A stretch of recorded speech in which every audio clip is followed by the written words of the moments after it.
How are you guys doing? You know that some watch channels are shill channels. A shill watch channel, all they want to do is sell the watch basically. They praise the watch up to no end.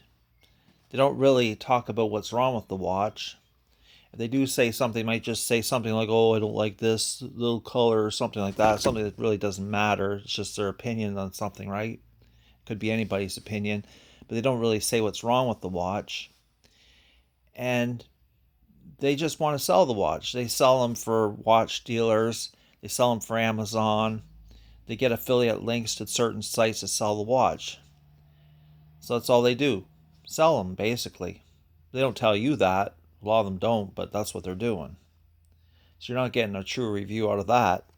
Some watch channels are censorship channels. What these guys do is they censor out all their comment sections, heavily censor them.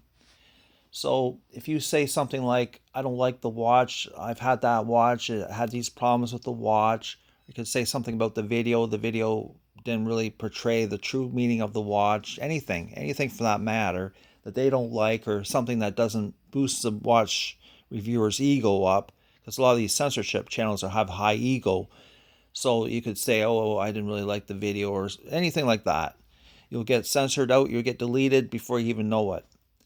So, they could be shill channels too. Shill channels and censorship channels and luxury lifestyle channels, they all go together. But watch out for the censorship channels too. They're not very accurate either. There are luxury lifestyle channels. And these channels are usually run by watch dealers, and they want to show you how rich they are. They have like sports cars, like Bugatti sports cars, all these fancy names of sports cars you can't even pronounce.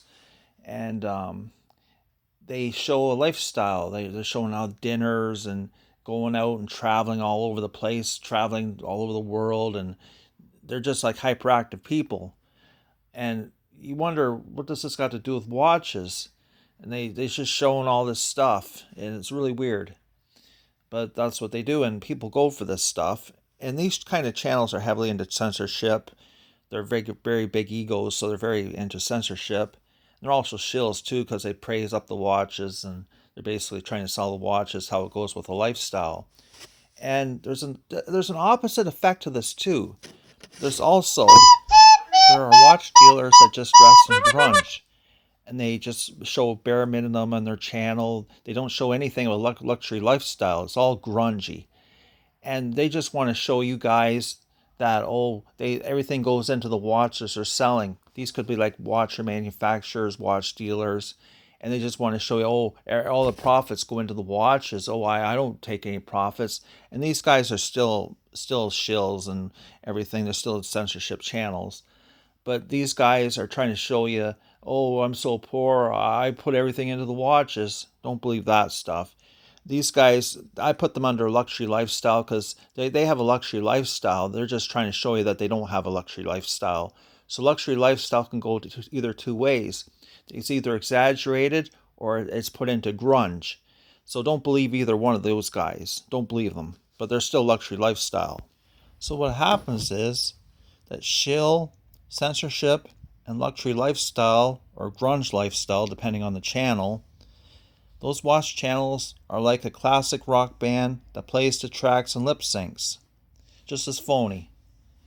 These classic rock bands, not all of them, but some of them, they'll charge people $1,000 to go to their shows, and all they do is lip sync, or they play the tracks, or do both. Do both lip sync and play the tracks.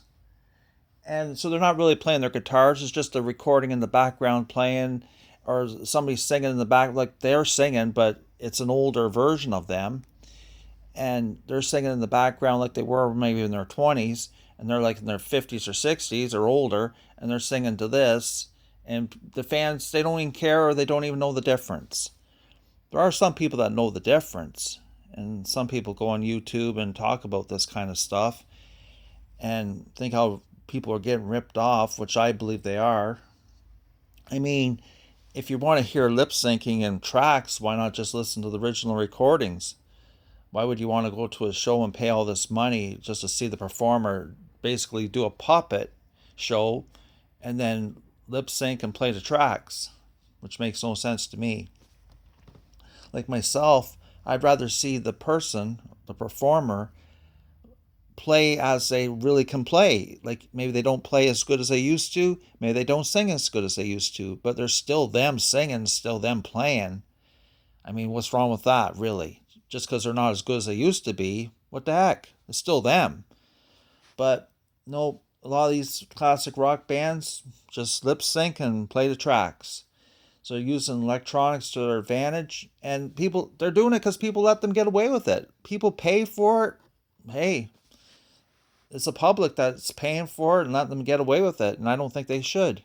And same thing with these shill and censorship and lifestyle and grunge style watch channels.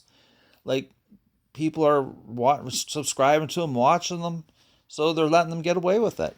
So that's what's going on. So don't let them get away with it, I say. But that's just my opinion. So thank you for your time, you guys. We'll talk again soon.